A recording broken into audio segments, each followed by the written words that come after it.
wines. Guys, let's face it, you've been out on dates, you've ordered wine, you're not really sure what you're ordering, but you want to pretend you know what you're doing. You taste the wine, you really don't know what you're tasting, sipping for, smelling for. Today, we're going to find out. When someone comes over to present you with a glass of wine, if you're at the bar and you order a glass of wine, I don't recommend doing any of this because you're going to get a full glass of wine. Right. And then you're going to swirl and you're going to make a mess. Okay. And you're going to be embarrassed and there won't be a second date. Okay. So, or unless she's into that kind of thing. There's never a second date with me, so. Well, I'm going to try to help you get to that second date with this great wine knowledge.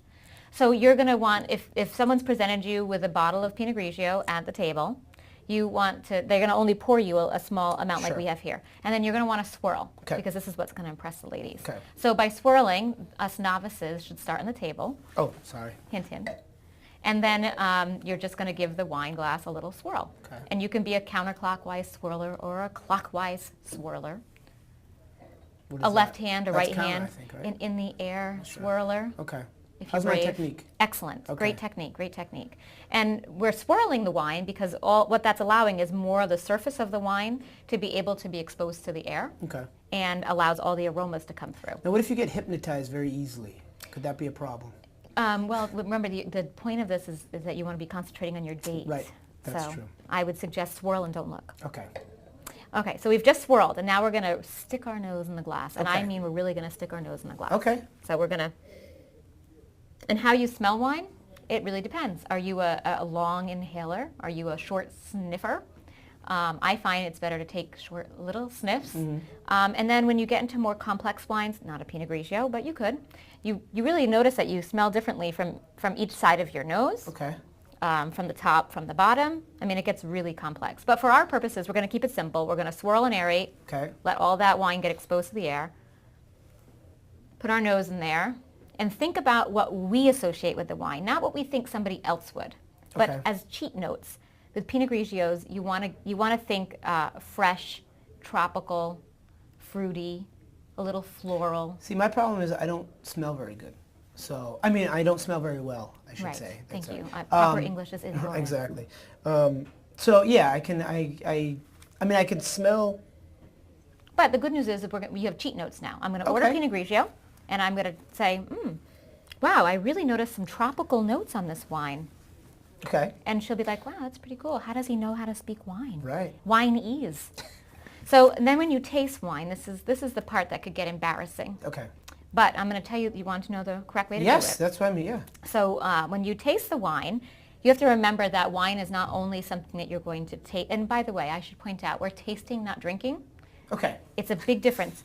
Yes. Listen up, guys. Tasting versus drinking is just like listening versus hearing. So Gotcha. You're going to taste the wine, not drink it just yet. Right. So when we taste it, we're going to take a little bit into our mouths, and then we're going to aerate it ourselves. Okay. And when you're tasting it, be thinking about the feel of the wine, because wine is really a complex sort of experience that you can actually feel it in your mouth. Is it heavy? Is it light? Is it refreshing? Is it lingering long time? So when you drink it, you're going to kind of put your face down a little bit, and you're going to make like an F shape with your mouth and suck in a little bit, and that's going to aerate the wine in your mouth. You ready? Yep. All right.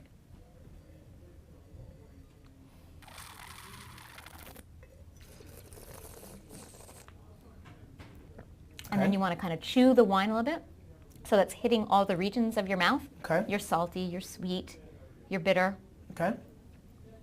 You can even kind of roll it through underneath your tongue, and that's where you'll notice a lot of the flavors. And then keeping in mind as you swallow the wine, that's actually where you're picking up most of the taste, because that's when your two senses are working together. Those back olfactory from your nose and the taste from your mouth. Okay.